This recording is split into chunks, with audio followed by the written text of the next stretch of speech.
Hello and a very warm welcome to Daily Dispatch, a show that gives you all the latest news and updates from the digital ecosystem. I'm Priya Sheth. Thank you very much for logging in. Time now to get you all the top news stories that we've been tracking for you this evening.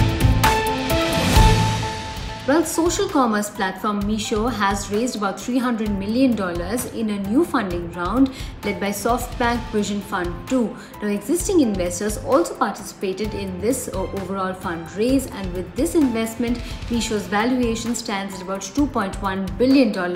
Now, with this funding, Meesho plans to build a single digital ecosystem for 100 million small businesses and hire the best talent in the industry. Well, moving on to the second headline of the day, Singapore-based neobanking startup Stashfin has completed its Series B extension equity funding round, raising about $40 million from a clutch of global investors. Stashfin plans to use these funds to pursue neobanking across South Asia, double down on its plan to grow its existing markets, and also to strengthen customer platforms for local languages.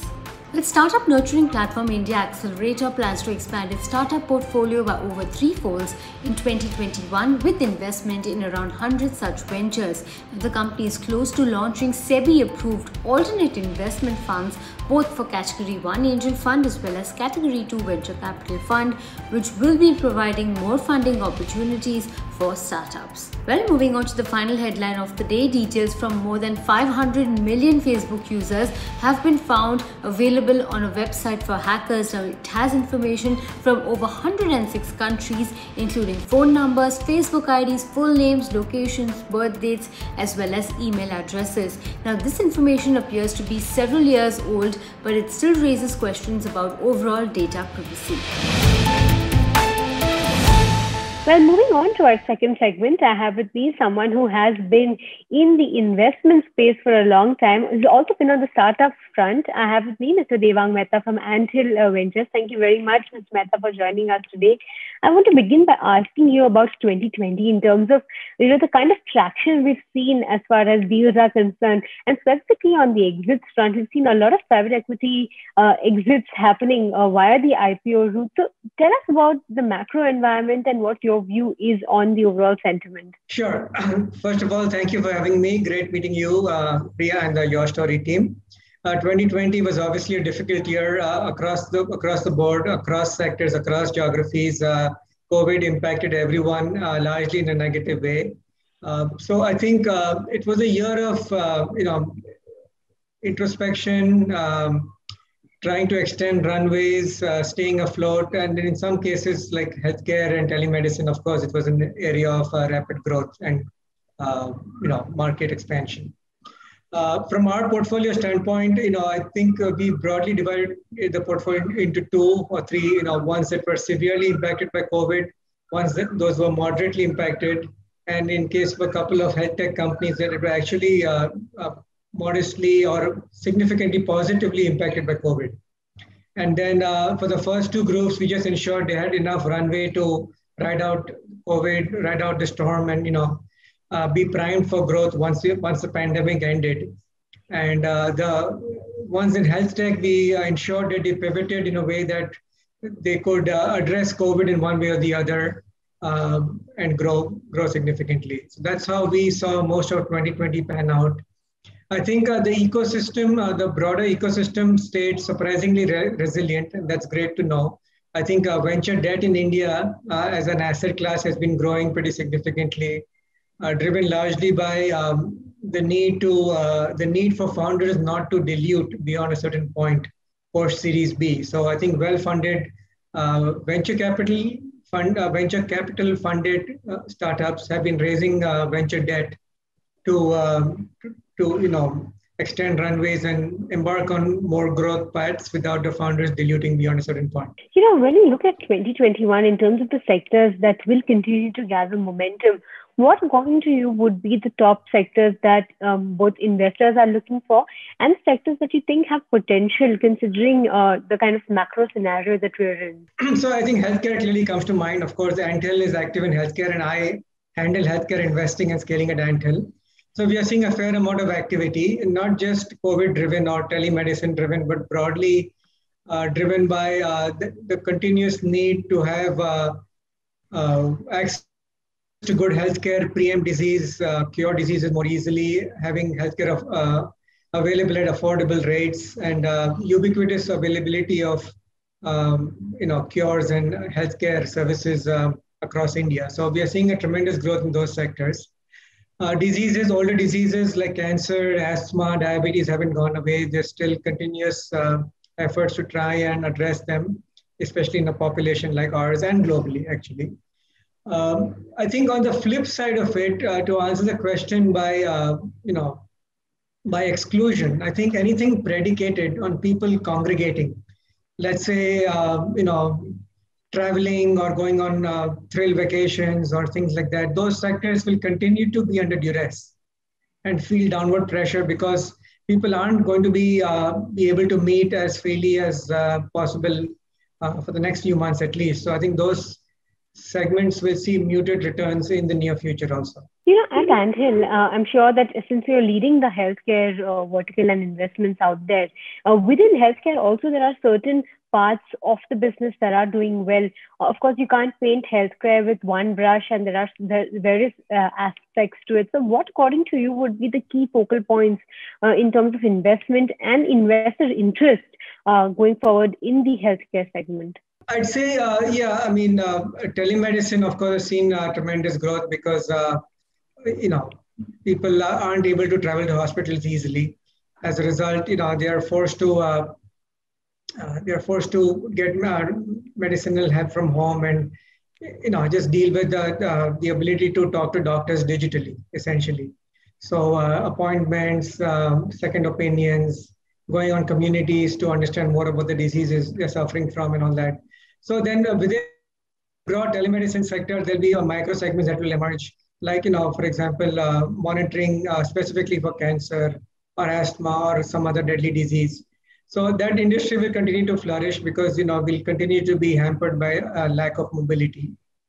But I think, again, going back to the point, I think the chronic diseases will have to be cured, or not even cured, I would say will have to be preempted, will have to be detected early, to be treated properly. All those things are not going to go away. In fact, those segments will see growth driven by growth in technology skills across India, at least. So the engineering prowess in artificial intelligence or machine learning, and how that can apply to areas in biotech like genetics, genome sequencing, CRISPR, or finding diseases through microbiomes and things like that will continue to grow and flourish. When you talk about valuations at this point in time, we do understand that there is a lot of cash-raising startups. And I wanted to understand from your perspective, what is your view on the whole valuations structure at this point in time? Do you think valuations are too high in the market at this point? Not necessarily. I think a lot of money is flowing into India just due to the geopolitics that we find ourselves in. And that is increasing the valuations of most asset classes, except real estate, because people, again, don't necessarily want to go back to the office, things like that. But so public stock markets, private equity, and a lot of them are liquidity driven. And, just the sheer volume of money flowing into the country, into different asset classes is inflating asset values, but not necessarily irrationally. I think in some sectors are truly primed for explosive growth and, have justifiable valuations. In some cases, they are inflated with very rosy expectations. And frankly, some sectors still remain unloved. They just cannot, in areas of health tech also, like biotech companies in India, just by definition almost tend to be undervalued compared to the global peers, because the growth prospects are not well understood by Indian investors. Talking specifically about Anthill and the kind of fund deployment that's happened, at this point in time, just for the benefit of our viewers, if you could run us through what is the kind of fund deployment strategy that you're working with for 2021? And in terms of a new fund, what are the aspirations out there? Yes, so we invest out of a couple of vehicles, one based in India and one overseas.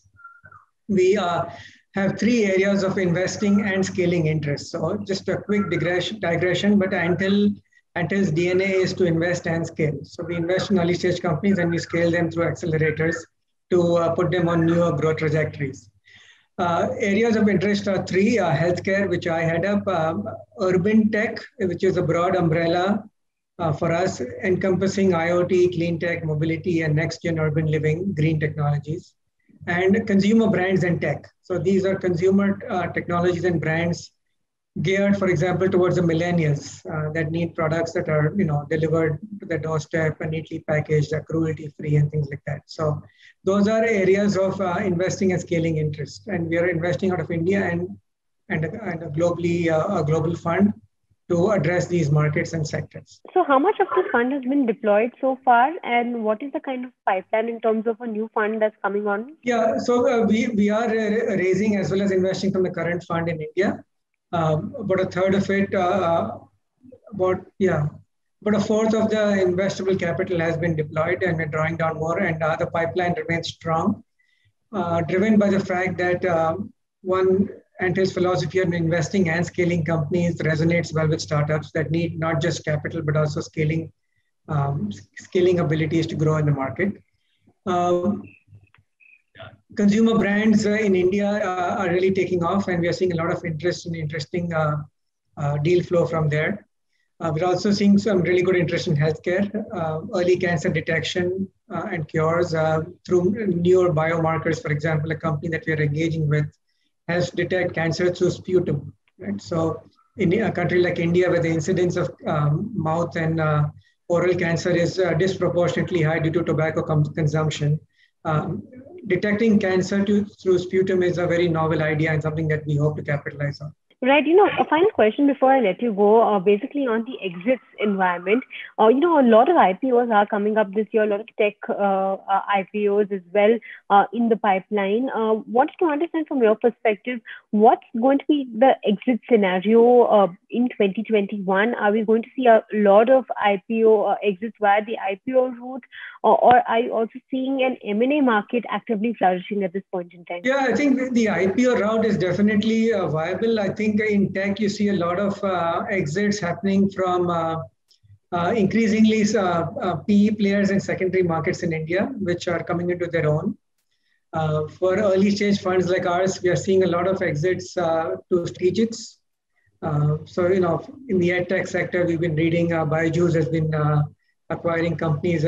These kinds of valuations, 100 million plus in cash, were unheard of in India a few years ago. So I think a lot of these exit avenues are opening up for tech companies. IPO remains an option, but it's still, the listing requirements are fairly onerous, I think, for Indian tech companies. I think the preferred exit options will be to strategic players in the tech industry or in the secondary market. All right. On that note, many thanks for joining us today. Thank you so much for this insightful conversation and being a part of the Daily Dispatch. Thank you so much, please.